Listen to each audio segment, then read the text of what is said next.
Hey guys, this is Nate with the TackleTime podcast. I'm your host. Thanks again for tuning into another episode.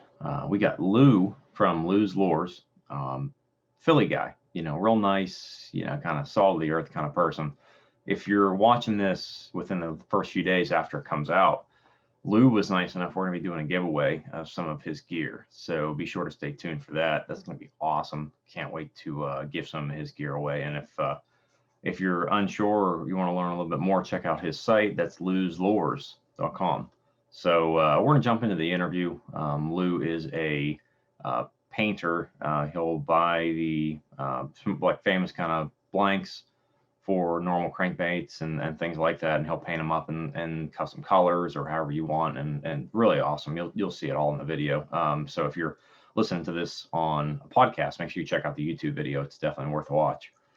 So we're going to go ahead and jump into that. Before we do, though, you guys have heard me say it, but the next time you go to buy gear, you've got to check out tacklebuys.com. TackleBuys has thousands. I mean, thousands. I just looked. There's over 3,000 sale listings. There's a lot more before. So we're getting into Christmas time. So that number is going to bump. So we're going to get a lot more listings, especially as we go into the holiday season between Christmas and Thanksgiving and Black Friday and everything. So next time you need gear, make sure you check out tacklebuys.com. Every kind of fishing gear you could probably ever think of or ever want, you're going to find on there. Top water baits, terminal tackle, soft plastics, whatever. Everything you can think of.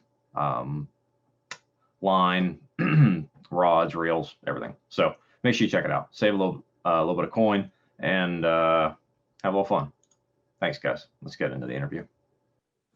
Guys, this is first time for us. We have a really neat custom bait maker here, or a lot, maybe more painter, I would say, than maybe maker, but definitely a cool hobby. We got Lou Roberto with Lou's Lures on with us tonight. Lou, say hello, my man. Hey everybody, how are you? So thanks for having me. Oh, definitely. I saw some of your gear in a couple of the groups that we're in together, and I thought this would be a cool way to share some of what you're doing and show people what's possible out there. Because I know there's a lot of folks out there who have done some form of airbrushing in their garage. They've kind of started. A lot of people take it as a hobby, and I know there's a lot of folks who do that. I'm sure we'll touch on a little bit of that, but I know there's a lot of different craft levels, in the fishing world at some level. Whether they make their own baits or pieces and parts and so on and so forth. So, no, that's super interesting. So I definitely wanted to have you on. Awesome, man. Thank you. Tell us, how did you get, I definitely want to know how you got started making baits, but how did you get started fishing? Oh boy. My dad and my grandfather, as far back as I can remember. I'm 44 today, and I remember fishing probably when I was 5 or 6 years old. Cool. Nice. My grandfather would rent a house up to Poconos every summer and invite us up. He would go up there for the month, and he would say, hey, listen, you can come for a day, you can come for the month. Come on up. And he'd get a house on a lake up there. And, I'm in Pennsylvania. Excuse me. So we'd get a house on the lake up there for a month in the summer, spend a lot of time up there fishing. And then I grew up in the city of Philadelphia, so I'd also spend a lot of time. There's a couple hatcheries around my area that my dad would take me to as a kid, and we'd do a lot of bobber fishing and catch bass and trout. And we'd also fish the Delaware River for catfish. We could walk a couple blocks and fish the piers down on the Delaware River underneath the bridges. So the better part of 35 years. Wow, that's awesome. No, there's always a family member typically involved, as far as, and sometimes it's an older one. So what was your favorite fish when you were younger? What'd you love to fish for? Bass, always. Really? Okay. Always bass. Yes. Actually, my very first catch was a bass. And then I get into fly fishing and tying my own flies for a very little time, and fishing for trout, and then got right back into bass, and okay, didn't look back. I gotcha. Now you're a Philly guy, right? Yes. Okay. So I'm out near Pittsburgh, just south of Pittsburgh. So we're not terribly far apart. Well, that depends. Are you a Pittsburgh Penguins fan? I am. Listen, my buddy who makes the spinner baits is a huge Penguins fan. Well, I was going to say, depending on your answer, we might be worlds apart. I mean, so geography doesn't much matter, I guess, sometimes. So. Right.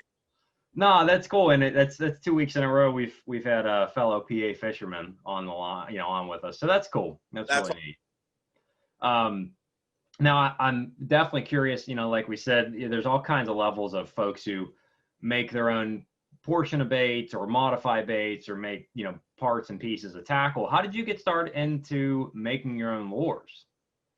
I was always into art my whole life. Airbrushing mainly. Believe it or not, I would consider myself somewhat of a graffiti artist. I grew up in that. Okay. So I love the bold colors and so on and so forth. I was out one night airbrushing, and I was just looking for something different. I was looking to be creative, and I couldn't.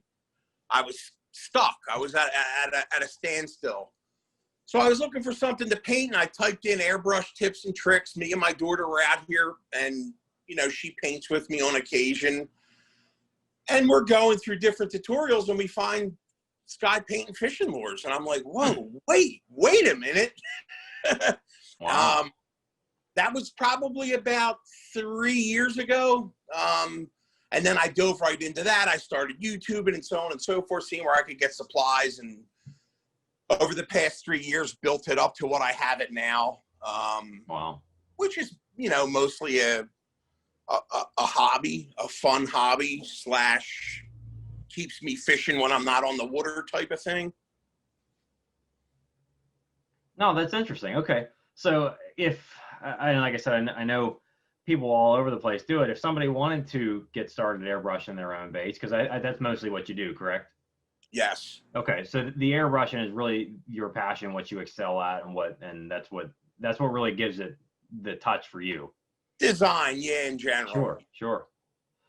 Is it hard for somebody to get started in that? And what's that look like? No, definitely not, man. It's really easy to get into. You can get into it very inexpensively for starters. And I got into it, again, just because I thought, wow, I just want to paint my own lures now and catch fish with something that I made. So you could do it rather cheaply. I would suggest you can also, just because it's cheap equipment doesn't mean you can't make an awesome bait. Sure. Yeah. So you don't have to spend a lot of money in the beginning if you want to just touch and get your feet wet, and you can do it very inexpensively on Amazon. They have kits and packages. Oh, really? Yeah. Yep. Wow, that's neat. YouTube has tons of tutorials. I'm always open for anybody. I have a lot of painter friends that fish, and I'm always open for anybody's ideas. We're always working together to get people started painting. Oh, cool.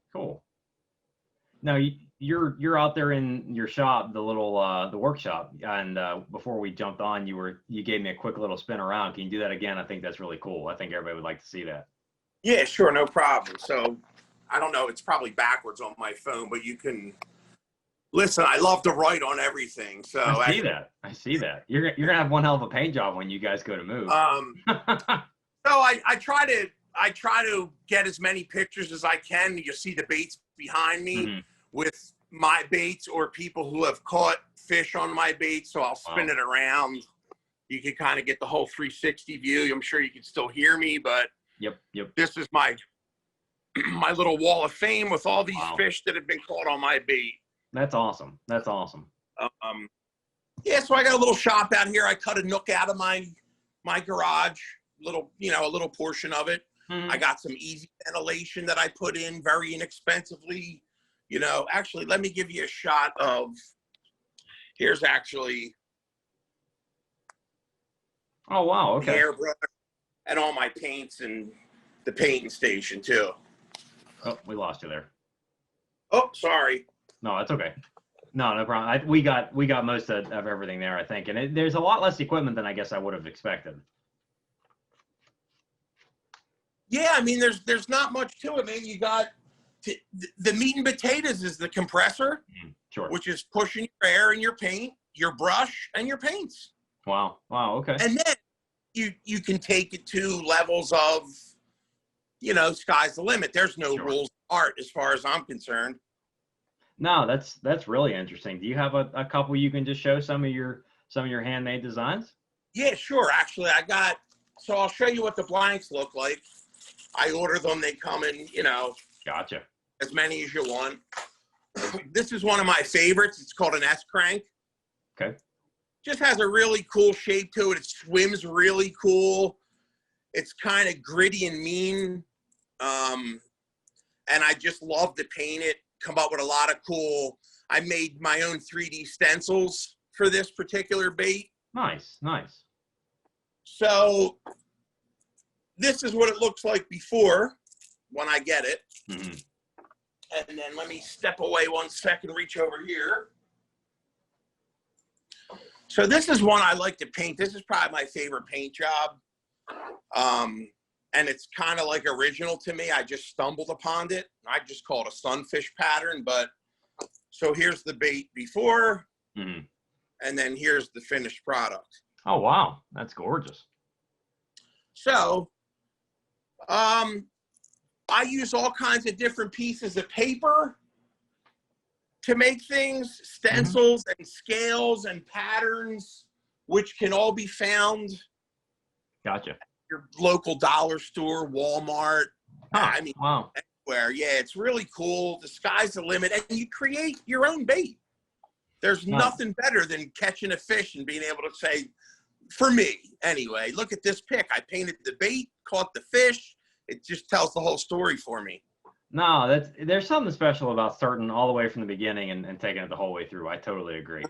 I totally agree. No, and that's a beautiful, that's a piece of art. That's what it is. I mean, it's not a mass-produced piece. You know, it's something you made by hand. You know, it took a lot of time, I'm sure. A lot of people say it's a piece of art. There's people that say, I won't even fish that bait. But that, to me, takes away from the bait in and of itself. Okay. I got you. I want the people to be a part of the design process and know that it's a fisherman that's out there in the rain, in the snow, in the winter, fishing and making these baits for them and putting you into the bait. That's a cool point. I agree. No, and don't get me wrong. I wouldn't hesitate to use it, but it's still beautiful regardless. Yeah, right. But it looks even better hanging from a fish's mouth. I agree. No, that's awesome. That's awesome. So I'm sure you probably come up with some cool formulations for, you know, mixing paints and all that cool stuff, trial and error, I'm imagining. Yeah, it's a lot of hands-on, which is one of the reasons why I love it so much. And, you know, I like to learn from my mistakes. So I may paint a bait 5, 6, 7 times over before Sure. happy with it. No, that's awesome. That was an awesome piece for sure. I got some. Would you like to see some others? Yeah, absolutely. So anybody who's watching, or I should say listening to this, you'll have to check out the YouTube video so you can actually see a lot of these colors. So I even do all my own packaging. This is my logo. I Nice. created that from scratch. So I do a little bit of packaging with the finished product. That's awesome. That's awesome. And this is one of my favorites. It's a topwater spook. Wow. Just a little shad pattern. They bite on this up here, so I paint it. Gotcha. Yeah. No, that's a nice one. I love it. I love the pattern. So some are, the baits that you see every day and that people love to use. They just maybe can't get that pattern. So they'll say, can you paint this for me? Sure thing. If not, I'll get pretty close, Sure. with a little twist. No, that's awesome. It's definitely, if you fish and, you want to take it to a different level and you can paint your own bait and, it's great. It's just it's awesome. Yeah, you got anything you could ever want, or you can make anything you could ever want for sure. Yeah, well, that's the thing. I started off with just painting them myself, and I seen a guy at the lake one day, and he asked me what I was catching them on, and I showed him, and I gave him a couple, and the next thing you know, he told his buddy wanted some, and I started painting them for people, and that's pretty much just history. The rest is history. Wow, is that how it all started? Yeah. I was at my local lake. He asked me what I was using. I would only throw my baits. I Oh, won't okay. else. So yeah, I gave them to him, and he said, how can I reach you? And I said, well, Facebook. Look up Lou Roberto. And he did, and he wanted to buy some baits. I said, all right, sure. Well, what do you want? And told me what he wanted. I painted them up for him, gave them to him, sent me some pictures of the fish that he caught. Wow. And yeah, that was it. That's all I needed. I was paid in full. It was the greatest feeling ever. And that is cool. That is cool. From there, I started my Facebook group. And I thought, hey, man, maybe I can get some people hooked on Lou's Lures. I just like the name Lou's Lures. So I said, well, get hooked on Lou's Lures. And that's where it all started. That's cool. That's a neat story. That's awesome. It's funny when it all comes together. It doesn't normally happen that way, though. Yeah, so, yeah. That is cool. So you got to tell us, how do you like to fish? Yeah, pick one of your favorite types of lures, and teach us and everybody listening how to use it. Believe it or not, this type, this is called an S crank. I also have, this is one of my favorites, probably one of my all-time favorites. I'm going to call myself a crankbait guy. Okay. Or a hard bodied bait. Sure. Like the fish topwater. 1.5-inch squarebill. Gotcha. 2.5-inch squarebill. Oh, wow. I like that pattern. That's beautiful. Just a little bigger and a little heavier. That's all. Gotcha. And, an S crank, which is about 2.5-inch also. They float. So I can fish these on the top. I can fish them. I can get dependent upon the bill, get them down to almost 10 feet. I can fish the middle of the column. I can fish fast. I can fish slow. They're a really good locator. They have a lot of vibration, so you can feel the lure working as you're reeling it in. And then the hit, forget about it. I mean, it's a one-time deal. As soon as you get hit, you're hooked. It's the greatest, I like the fast retrieve, aggressive hit like that. And it even as a beginner, I mean, it's a really easy lure to use. I mean, I take my wife out and I can tie it on for her and she can throw it out and catch fish on it. I take my daughters out, they catch fish on it. I can fish it hard. I catch fish on it. And it works in everything all around. It's a really cool bait. It's fun to paint. And it catches a lot of fish. I caught my personal best fish on one of my 2.5s. Oh, wow. That's awesome. That's awesome. So how do you actually like to fish it? So I try and make it a little more, more tactile than just, and try and break it down for folks listening. I like to start off in maybe 3 feet of water, and I'll get as far as I can, a really nice long cast. Gotcha. And take the slack out, and then I let the lure sit there. I want to be able to feel that lure move. As soon as that lure moves, I want to feel it in the tip of the rod. Okay. So I get a lot of my hits on the pause. So gotcha. I give it a jerk, and it wobbles erratically, and then I stop it. Then I reel that slack in. A lot of times, 7, maybe 8 out of 10 times, by the time I'm done reeling that slack in, I'm feeling the fish tugging. Gotcha. Okay. I plant that hook. So I like to be erratic, maybe 10 or 15 casts, and I try to figure out what the fish are looking for. So I have a couple different, jerk, pause, crank, reel, pause, jerk, pause, reel. When I say reel, like 2 or 3 strokes real fast and then let it sit. Gotcha. Or 2 twitches of the tip and let it sit. And then get that slack out of there. As soon as you get that slack out of there, there's a really good chance you're going to be hooked up. Gotcha. Okay.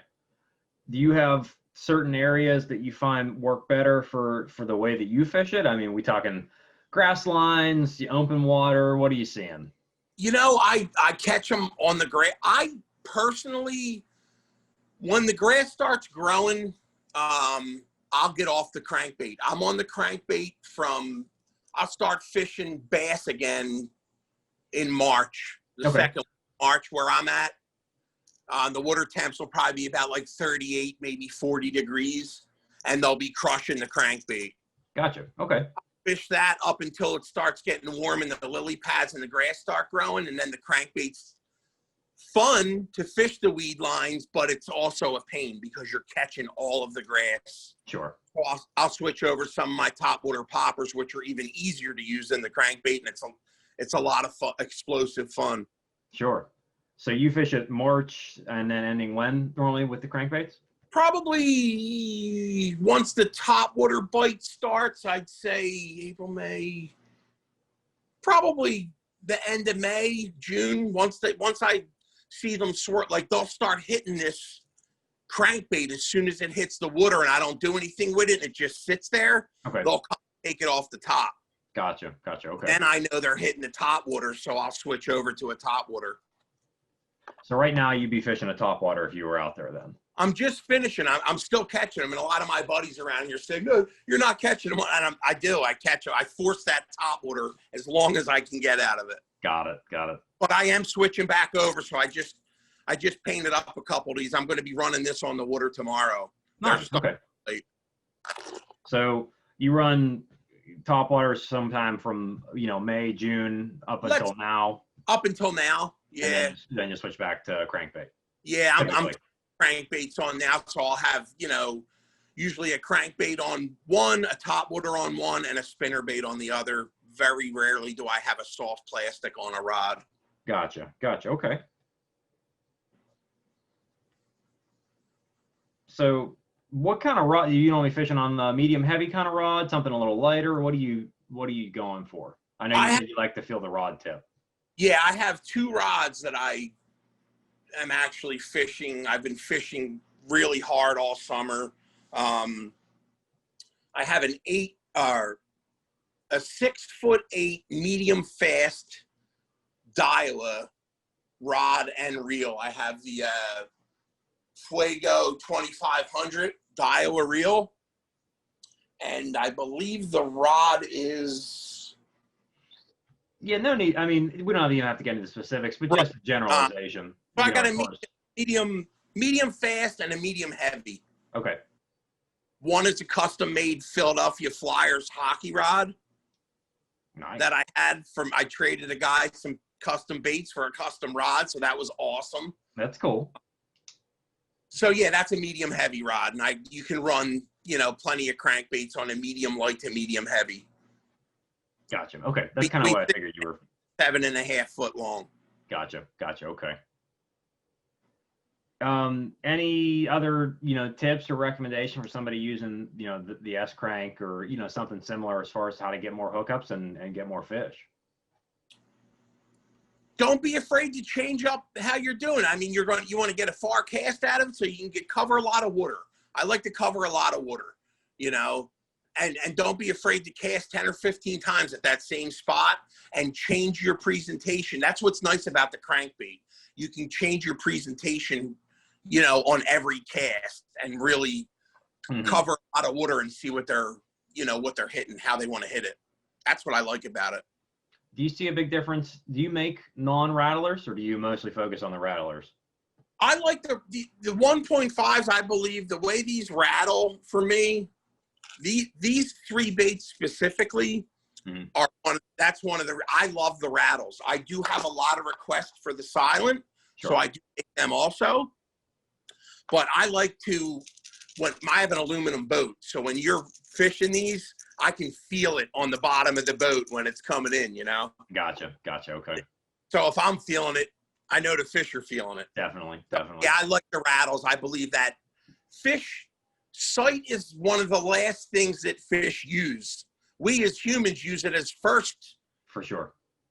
Sense. And we automatically sometimes think fish use it that way too, but they feel that bait and taste that bait way before they see it.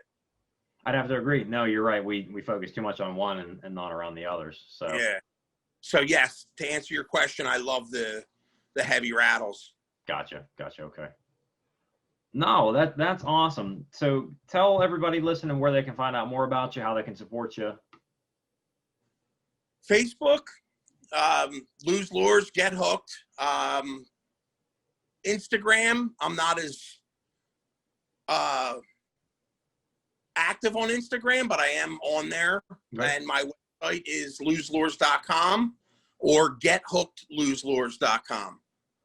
Gotcha. Okay. And you have everything up there, do you have, stuff that comes in and out of stock, or do you make to order? How does that work for somebody who wants to buy some of or at least look at buying some of your lures? It's a little bit of both. Most of the times it's dependent upon how busy I am. Mm-hmm. In the busier times when people aren't fishing and they've lost all their lures, I'm doing a lot of custom stuff, and then I'll do things like that I just like, and then I'll put them in stock. So I do have some ready to ship, and then you could buy them immediately on the site. All the apparel that I have on the site is drop shipped.